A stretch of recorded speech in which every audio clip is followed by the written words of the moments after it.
I am here on South Washington Street, and we are looking at the Andrew Culp house. Now, the Andrew Culp house was built in the year 1832.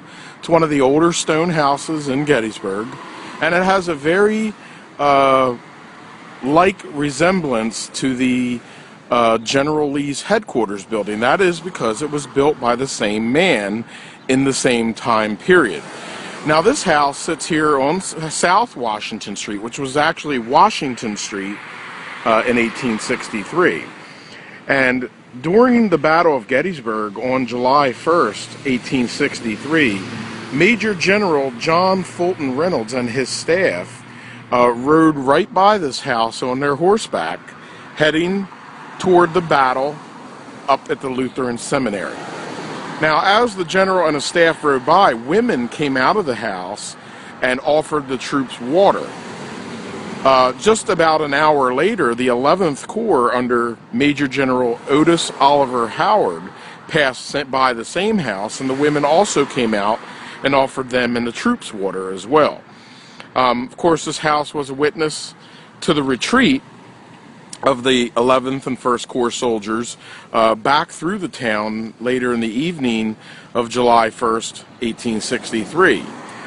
The house sits here in an area at one time that was all open. Everything that you see around here was wide open. In fact, back here is right behind this building, and across the road is the Dobbin House and the National Cemetery. And I do have a photograph that I'll post later taken from the National Cemetery that shows both the Andrew Culp house and the Jacob Stock house, which is over here, as well as the Alexander Dobbin house. It may be the earliest photograph known of those three houses, and it was taken right around November of 1863, just about 6 months after the battle. Of course, the Culp family was a very large family here in Gettysburg and owned many different houses and properties. This house today is part of the Gettysburg WellSpan Hospital Internal Medicine. At one time it was a flower shop, and of course it was the Andrew Culp house during the Battle of Gettysburg. This has been the Andrew Culp house on Gettysburg Battlefield Facebook. Culp House Part 2 here on Gettysburg Battlefield Facebook. And I am in the attic of the historic 1832 Andrew Culp house. There's the original floors there. Now today, as I said in Part 1, this is part of the Gettysburg WellSpan Hospital. This is part of the internal medicine building. And this is the attic of the Andrew Culp house. It has been drywalled, but the floors from the attic are still here. And this is the only part of the building that still has the original floors. When you go to the downstairs area, the floors were all redone. You take a walk down there. However, on the downstairs, there are parts of the original stone wall that you can see in some of the fireplaces that were in the house. And as usual, Gettysburg Battlefield Facebook is able to get you places that you normally wouldn't have a chance to go. Here's one of the fireplaces here.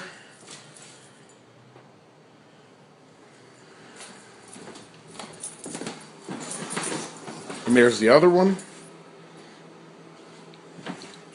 And then here's the remnant of what was the back wall of the house. And of course, the Andrew Culp house was made into a WellSpan building, and it expands. There's an addition on the back.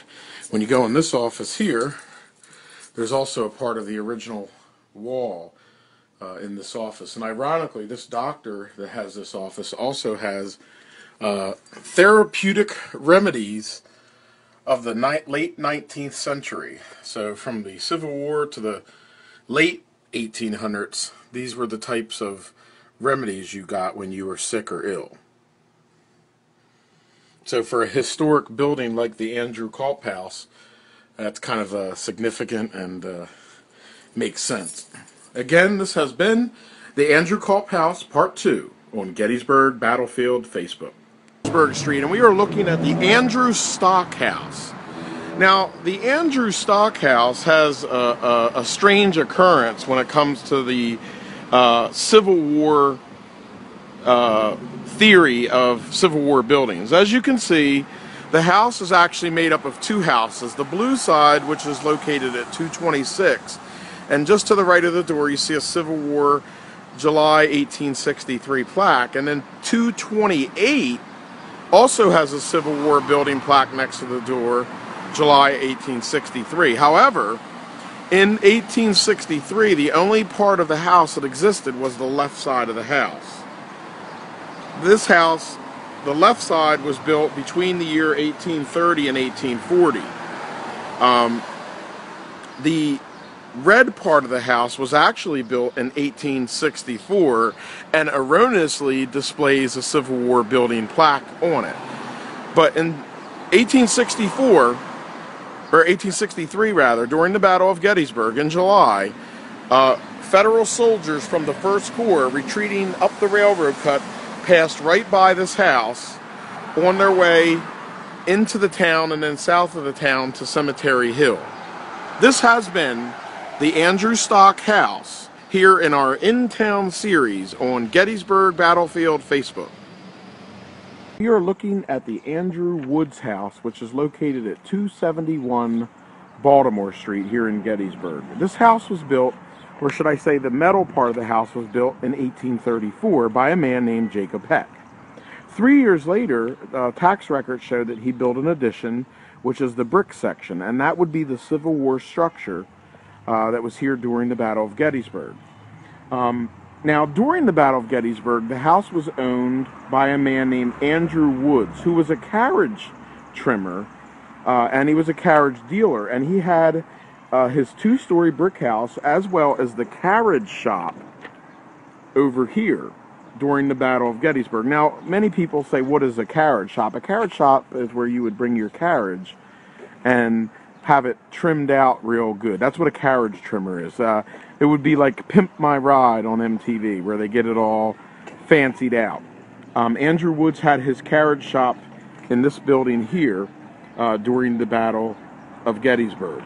Now, the front section of the house, which faces Baltimore Street, was actually built in 1880.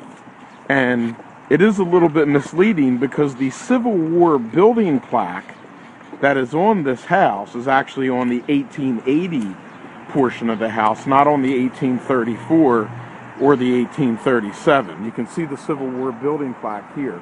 But the original Civil War structure is up here, and it does have battle bullet damage on the 2nd floor, and I also took a photograph inside on a closet door where a bullet passed through the house. Now, during the battle, Union soldiers marched past this house on their way to Seminary Ridge and their battle line out on the Carlisle Road on the morning of July 1st, 1863. Later in the day, they were driven back past the house by Confederates who then occupied the town of Gettysburg. A rubble barricade was constructed just out here across Baltimore Street at Breckinridge Street by the Confederate Army, and both houses on either side were used as field hospitals. Now, again, the 2nd floor windows of the balconied house were used by Confederate sharpshooters to fire at Federal soldiers out on Baltimore Street in this direction. Some Northern soldier found the range back to the house and took a chunk of the brick out with a bullet right near the upstairs window, which you can see from the front of the house. Again, this has been the Andrew Woods House. Today, it is the site of Ghost of Gettysburg haunted and candlelight walking tours. This has been the Andrew Woods House on Gettysburg Battlefield Facebook. The house that we're looking at, the brick gray aluminum painted house, is the Jacob Stock House. Now, the Jacob Stock House was built in the year 1859. So that means during the Battle of Gettysburg, this house was just a brand new 2-story brick house that sat here on what was then Washington Street. Today, its official address is 407 Washington Street. Now, during the Battle of Gettysburg in 1863, the Jacob Stock House, which sat here on Washington Street, was a witness to the passing by of Major General John Fulton Reynolds. On his way to the Lutheran Seminary, he passed right by this house, probably in the last moments that it would ever look normal again. Because just about an hour later, Otis Howard and the 11th Corps, some of the 11th Corps troops, would pass by the house. They would head to the seminary north and west of town where the battle would erupt. And just within a few hours, that battle would collapse, and those same troops would be retreating back through the town down Washington Street. Of course, John Reynolds was killed. He wouldn't be making that trip back. As the Union soldiers collapsed back through the town, they ended up on Cemetery Hill in the distance, where they made a stand. Confederates occupied the town of Gettysburg and used the Jacob Stockhouse as a sharpshooter's nest. There was a duel between the Union soldiers on Cemetery Hill and the Confederate soldiers here and throughout the town. This house today has battle damage almost on every side of the house, and it is the most scarred house in Gettysburg.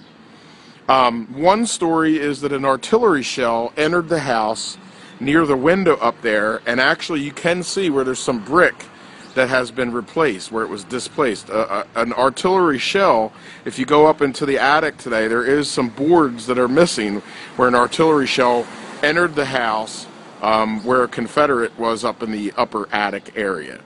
This has been the Jacob Stockhouse here at 407 South Washington Street on Gettysburg Battlefield Facebook. The town series on Gettysburg Battlefield Facebook, and we're looking at the house here at 116 Carlisle Street, and this is the Joseph Weibull house. Now, Joseph Weibull was a local carriage maker, and he was also a realtor, and this is where he lived in 1863 during the Battle of Gettysburg. Much of North Carlisle Street, which you see in front of us, north of the railroad tracks over here, was developed and constructed after 1858, when the Gettysburg Railroad train station was built just over here in the distance, which is the yellow building that Abraham Lincoln arrived on. Now, at one time, a road, the Mummersburg Road, once went on an angle behind the Joseph Weibull house. Of course, after the train station was put up in 1858, then Carlisle Street here, north of those tracks, began to develop, and the Joseph Weibull house, being one of those houses, was built. This has been the Joseph Weibull house on our town series here on Gettysburg Battlefield Facebook. Looking at this house in front of us, located at 110 Baltimore Street, and this is the David Kendall Hart house. It was built in the year of 1859, and it's one of a few structures during that time that was actually 3 stories tall. It was also unique because it used some of the bricks. The bricks that were used on this house actually came from the original Gettysburg courthouse. Now today, the Kendall Hart house sits directly across the street from the Gettysburg courthouse, which was built in 1859. However, previous to that, the Gettysburg courthouse sat right in the middle of the diamond where you see the flagpole today. When this courthouse was built in 1859, the bricks that were in the old courthouse were used to make several houses in the town. And actually, the David Kendall Hart house is the only house in town that had the bricks from the original courthouse that hasn't been painted over today. Now, David Kendall Hart was a shoemaker, and he was also the employer of the Gettysburg hero John Burns.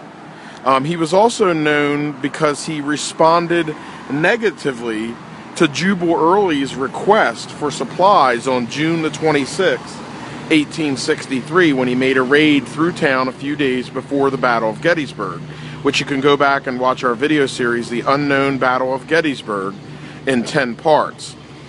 Kendall Hart would also play an important role in the founding and development of the Gettysburg National Cemetery.